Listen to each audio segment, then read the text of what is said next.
students. We are going to start a new thing, which is reading charts. You're going to learn a lot of information about how to describe numbers. This information will be extremely useful to you when you take a math class or when you go to college. I think you're really going to enjoy this lesson.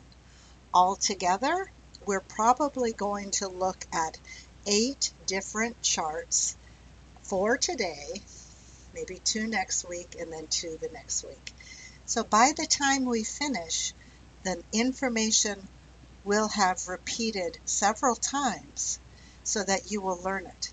Don't worry, we just go step by step by step, and all of your exercises will be very easy. Your job is just to understand what I'm saying, okay? So don't worry. So the first chart we're going to look at is, it's kind of weird, but in 2019, the researchers asked people, what month do you want to get married in 2020? So again, this chart describes the results of being asked, what month do you want to get married? They asked maybe 200 people in 2019, what month do you want to get married in 2020? That's what this chart is talking about. Let's see the results. What month do you think is most popular to get married? I would say June. Okay, so wow, look at the most popular month to get married was October. A full 20% of people said they wanted to get married in October. What do you think about that? Do you think October is a good time to get married? Then we had in June. June is a very popular time to get married in the United States. Approximately 13% of people said they wanted to get married in June, and likewise in May. The same, about 13% of people said they wanted to get married. And you can guess, the least popular months were December, with only maybe 4% of people wanting to get married in December, and January with 3.5 or 4% of people wanting to get married. So again, remember, people were asked in 2019, what month do you want to get married in 2020? And we know the result is nobody can have a big wedding because of the coronavirus. So I have 8 sentences for you. This chart shows us what month people wanted to get married in 2020. I use past tense because they were asked the question in 2019. In 2020, the most popular month to get married was October. In 2020, the least popular. Anytime you say most, you have to say the most adjective. The most popular month was October.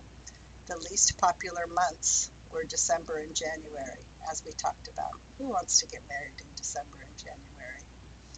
Now for our new words.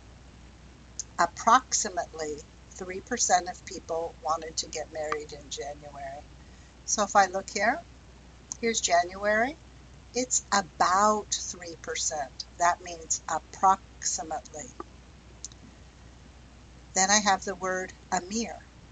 A mere 3% of people wanted to get married in December. A mere 3% wanted to get married in January. When I use the word a mere, it means I think it's a very small number.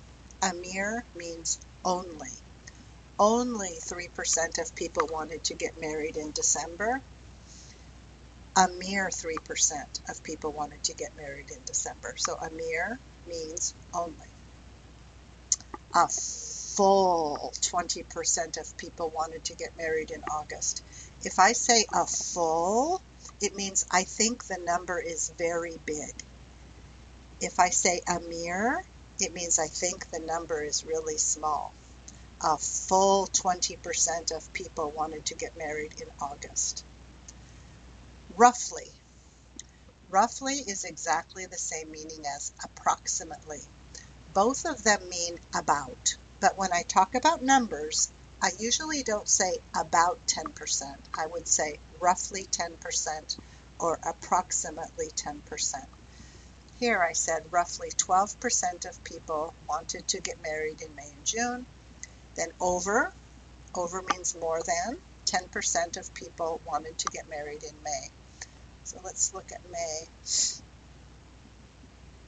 Oh yeah, well over 10%. That's more like approximately 12% wanted to get married in May. Likewise in June, over 10% or approximately 12% wanted to get married. So how do I make these sentences? First, I'm starting with an adverb. Approximately means about. Roughly means about. A full means to show a number is big. A mere or merely, to show a number is small. And over means more than.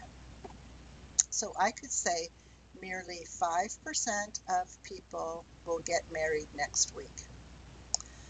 Approximately 50% of students enrolled in school in 2019. A full 75% of cars were red in 2019. Merely 5% of people, oh, I said that one, will get married this year. Over 75% of cars will be red in 2020. So as you can see here, I put my adverb. This exactly is, this is like an adjective here, a mere. I don't think it's a noun. A mere is, no, it's an adjective. So we have these words, number one. Then I have my number, percent or percentage, of people, of students, of cars. This has to be plural with the S. Then I have my verb here, get married, got married, will get married, are read, were read, will be read, enrolled in school, will enroll in school. Then I have my year in 2020, in 2019, in July. We're going to take this slowly. You will catch it, and you will be ready for any math class. Bye.